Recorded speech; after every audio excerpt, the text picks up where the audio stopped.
On the way to the cross, Jesus stopped and took so many personal detours to show us the way, the truth, and life. On the way to the cross, Jesus gathered 12 students to teach and disciple. These were the rabbi rejects. No one wanted them. But Jesus did. He called each one of them by name, made it personal, and said, "Follow me." On the way to the cross, Jesus was going to heal a sick child when a woman, who needed healing of her own, touched his robe. Although he was pressed for time, Jesus stopped and asked, "Who touched me?" Out steps this shy, apologetic woman, explaining what she had done, hoping she was not in trouble. She was in a total state of shock when the Son of God made it personal and said, "Because of your faith, you're healed." On the way to the cross, Jesus went out of his way to comfort the mourning families and friends of Lazarus. Seeing their pain, Jesus wept too. The compassion he showed was astounding, but it didn't stop there. He called for him. "Lazarus, come out." and Lazarus did just that, walked out of the tomb alive and well. He called his name. You cannot get any more personal than that. Think of this.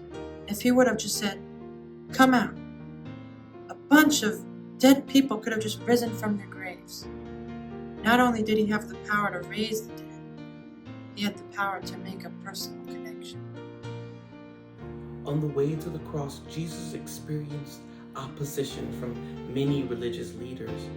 One leader tried to stump him by asking, "What is the greatest commandment of all?" Jesus had a simple response, but it gave us the most important personal responsibility we have as his followers. Love the Lord your God with all your heart, with all your soul, with all your strength, and with all your mind. And love your neighbors as yourself. On the way to the cross, Jesus was cornered in the garden by one of his students. For just 30 silver coins, Judas betrayed him, the Son of God, with a kiss on the cheek. Yet Jesus called him friend. Jesus made it personal, showing forgiveness instead of judgment. The guards gathered in the long night. On the way to the cross, Jesus was arrested, put on trial illegally, whipped, beaten, spit upon. He listened as the world threw insults at his majestic claim. The angry mob made it very personal. On the way to the cross, Jesus would speak to the mourners personally, even though he was the one beat and bruised, making the long trip to Golgotha. On the cross, Jesus' hands and feet were nailed. Yet, he personally prayed for those who were hurting him. "Father, forgive them, for they don't know what they're doing." On the cross, Jesus would hang and suffer for 6 hours until he finally died.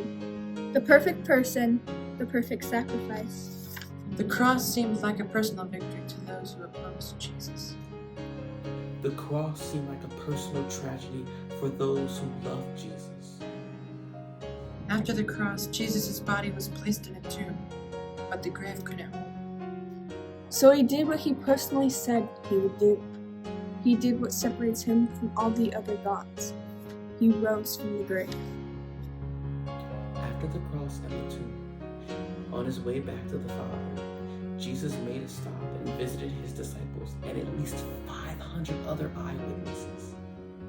Jesus made it personal for you and me by paying our price and offering us eternal life. Will you let the story of the cross go in one ear and out the other when it comes to the claims of Christ and what he did for you? Or will you make it personal?